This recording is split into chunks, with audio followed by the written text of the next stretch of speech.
अभी मैं कुछ दिन पहले ऑपोजिशन पार्टीज के लीडर्स के साथ गया और अब हम कांग्रेस पार्टी के जो सीनियर लीडर्स हैं उनके साथ गए। राष्ट्रपति से हमने कहा कि ये जो कानून बनाए गए हैं ये किसान विरोधी कानून है और इससे किसानों का ज़बरदस्त नुकसान होने वाला है, मजदूरों का, किसानों का।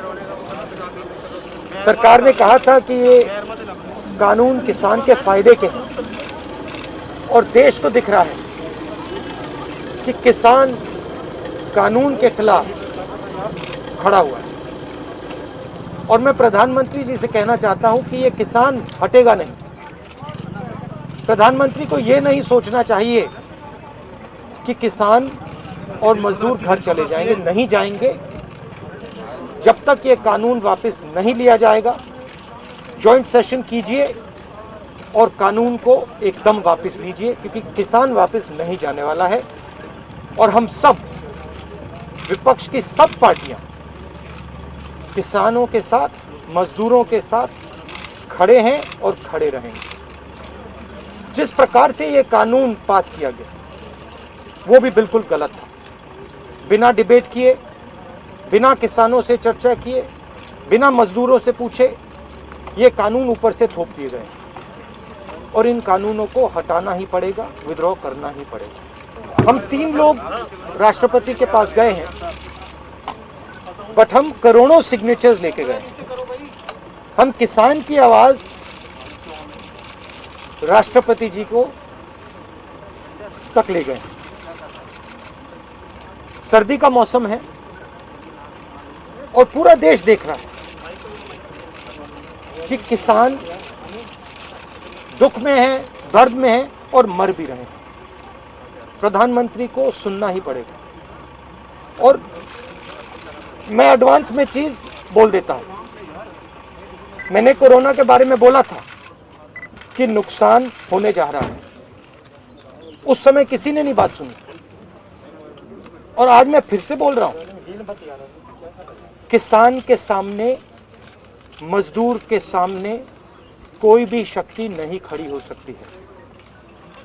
अगर प्रधानमंत्री जी ने कानून वापस नहीं लिए, सिर्फ बीजेपी को नहीं, सिर्फ आरएसएस को नहीं, देश को नुकसान होने जा रहा है। बीजेपी नरेंद्र मोदी जी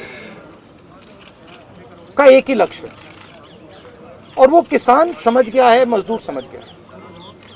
लक्ष्य है कि उनके आसपास जो 2, 3, 4 बड़े क्रोनी कैपिटल्स हैं, उनके लिए पैसे बनाने का काम नरेंद्र मोदी जी करते हैं। जो भी नरेंद्र मोदी जी के खिलाफ खड़े होते हैं वो उनके बारे में कुछ ना कुछ गलत बोलते रहते हैं। किसान खड़े हो जाएंगे तो किसान को आतंकवादी बोलेंगे, मजदूर खड़े हो जाएंगे तो मजदूर को आतंकवादी बोलेंगे। एक दिन अगर मोहन भागवत खड़े हो गए तो कहेंगे ये भी आतंकवादी। मतलब जो भी नरेंद्र मोदी जी से सत्ता लेने की कोशिश करेगा वो आतंकवादी। और नरेंद्र मोदी किसके लिए काम कर रहे हैं वो मैंने आपको बता दिया। उनके 2-3 आसपास के क्रोनी कैपिटलिस्ट हैं जिनको वो पूरा हिंदुस्तान पकड़ा रहे हैं। ये रियलिटी है। There are millions of people who live off our agricultural system.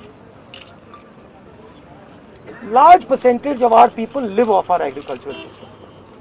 These are laborers, they are farmers, they are small traders. These are these people, and they are the backbone of the country. Now, we understand that agriculture has to be reformed. What we are saying is that if you destroy this system, these millions of people will have nothing to do. They will not be able to feed themselves, and you will create massive destruction, massive pain in the country. Why is the Prime Minister doing this? It is a very simple calculation. The Prime Minister is doing this because he wants to help 2 or 3 business people. He does not care what happens to these people. He will construct whatever narrative he has to construct to make sure that the wealth transfer that is taking place to 3 or 4 people continues. He will call people terrorists.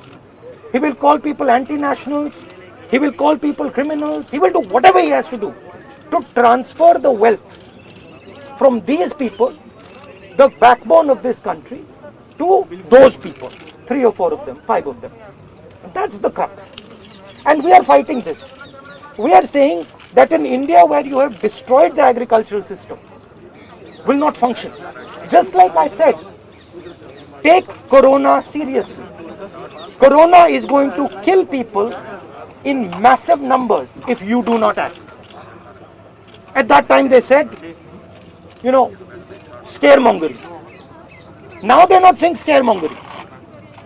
When I suggested to the Prime Minister that do not do this in a centralized way, give power to the chief ministers, he didn't do it. He caused thousands and thousands of people to die because he didn't do it. And then afterwards, after I said it in the press conference, he did it. So the point is, you have an incompetent man who is controlled by certain other people. This is what India has to understand. This is what all youngsters have to understand. You have an incompetent man who doesn't understand anything, running a system on the behalf of 3 or 4 other people who understand everything. And their aim is to take huge amounts of money from the poor people of India and put it in their pockets. And that is what we are fighting.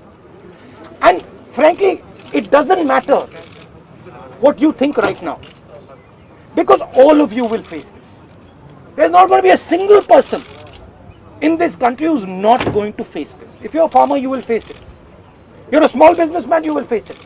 You're a journalist, you will face it. This is an assault on the idea of India. That is why we're standing here. That is why I've gone to the president. That is why we've signed these forms. We are not allowed to go out. We are not allowed to go out of the ICC office. The police stops us from going out. Why don't you let us go out? Why don't you let me go and tour in the states? See what happens. Every single farmer of this country, every single labor of this country will stand up.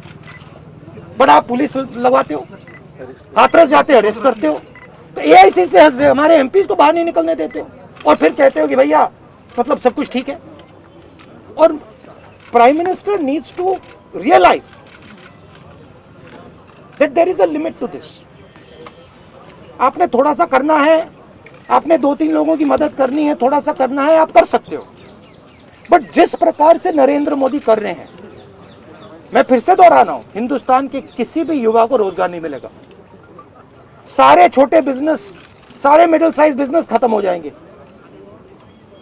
और दूसरी बात याद रखिए, जिस चीज को आप सब भूल गए हैं, चाइना बॉर्डर पे बैठा है. चाइना ने हिंदुस्तान की हजारों किलोमीटर जमीन छीन ली है. प्रधानमंत्री उनके बारे में क्यों नहीं कहते? उसके बारे में चुप क्यों है? तो मेरा कहना है कि पूरा का पूरा कॉम्बिनेशन बन रहा है.